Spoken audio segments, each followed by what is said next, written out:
Елена, знам, че си зад храста. Спомням си как баба ти ни правеше мекици за закуска тук сутрин. По цял ден си играех. Имаше толкова много деца в селото. Да, и не очаквай да почерпя с мекици. А с вино? Абсурд. Да ухабя за теб. Явно и на танц няма да ме поканиш. Спри да ме сваляш. Няма танц за теб.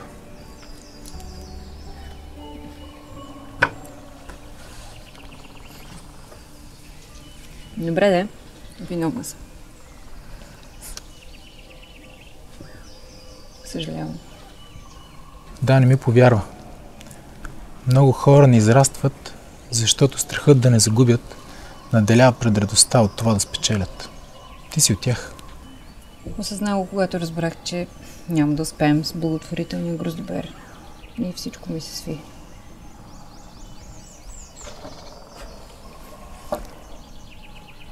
Кажи на френските инвеститори, че аз съм ги подвела. И че последният им фаворит също беше черга.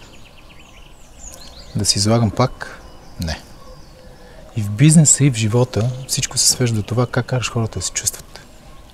Не мисля, че с този ход биха се почувствали по-добре. Ще стане по-зле даже. Моля те, покани ги отново.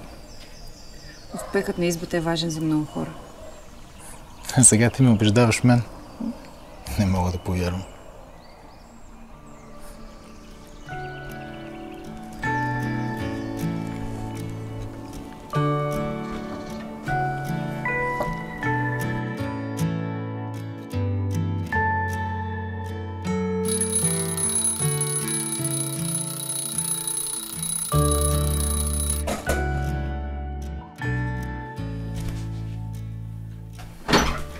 Елена, айде, 10 часа. Ставай. Не искам, остави ме. Как така не искаш? Трябва да ходим на избата да помагаме. Защо? Не знаеш ли? Какво е станало? Как така? Какво е станало? Хората на ЕМО са звъняли. Главният инвеститор от Франция е тук и иска да види целият процес. Моля те. Как така? Всички са там, всички искат да стане. Айде, ставай и се обличай.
Така приемаме гроздето.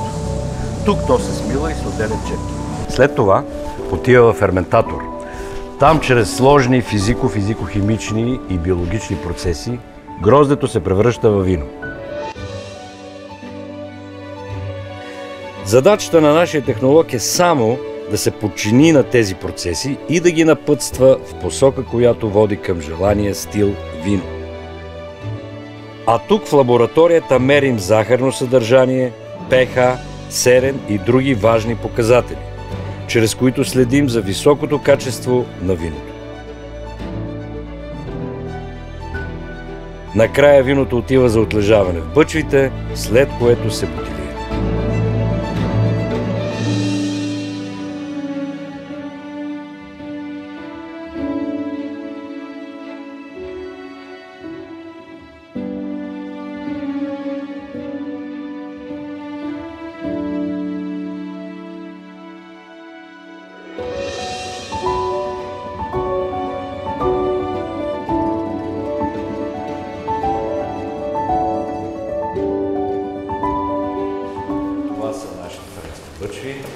Най-високо.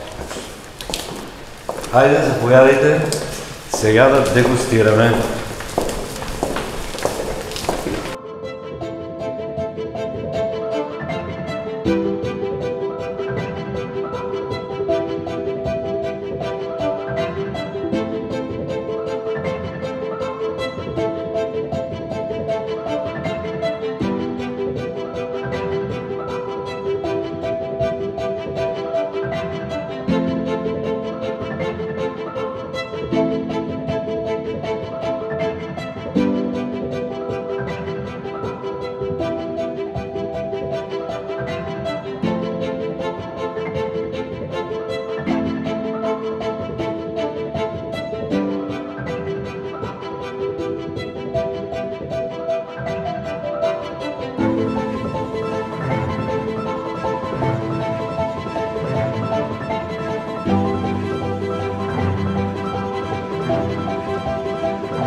Сега 2 секунди, скъпи колеги. Всички вие сте сърцето на Черга. Благодарение на вашата любов към извата стигнахме до тук и ще стигаме още по-далеч. Виното ни много се хареса и на нашите френски гости. Очакват ни още по-хубави дни. На здраве! Здраве!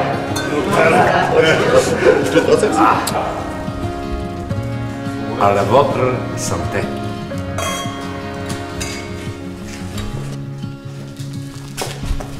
Благодаря. Ей, леко.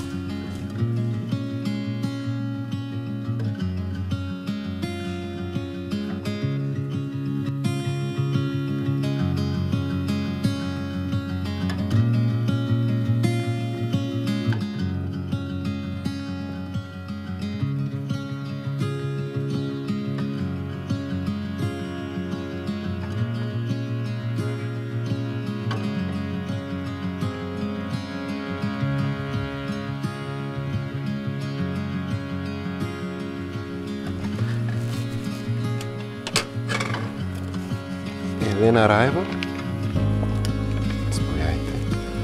Само едно подписче. Благодаря. Лека вечер.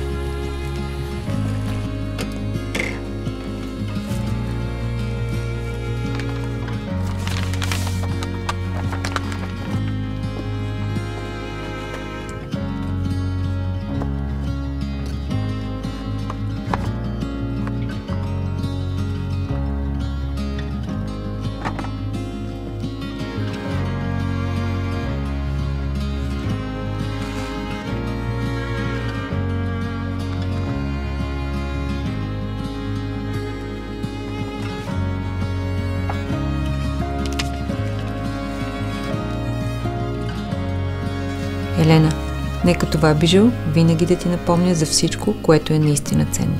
Като това, че една традиция може да се превърне в символ, който обединява хората години наред. Радвам се, че страстта ни към нещо по-голямо от нас. Към тези земи, към тези лозя, към виното като изкуство винаги ни е събирало.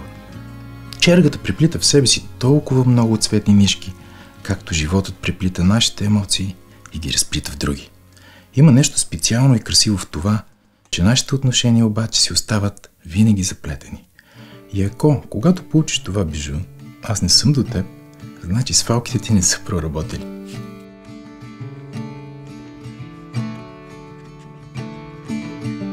Stepping out of the shadow in my room, caught between cowboy clouds and misty moon. Silver dress, sparkle eyes, crystal blue.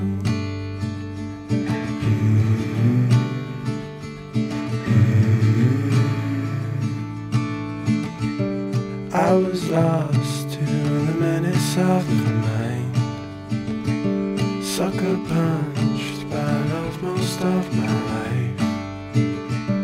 Told myself I would always toe the line.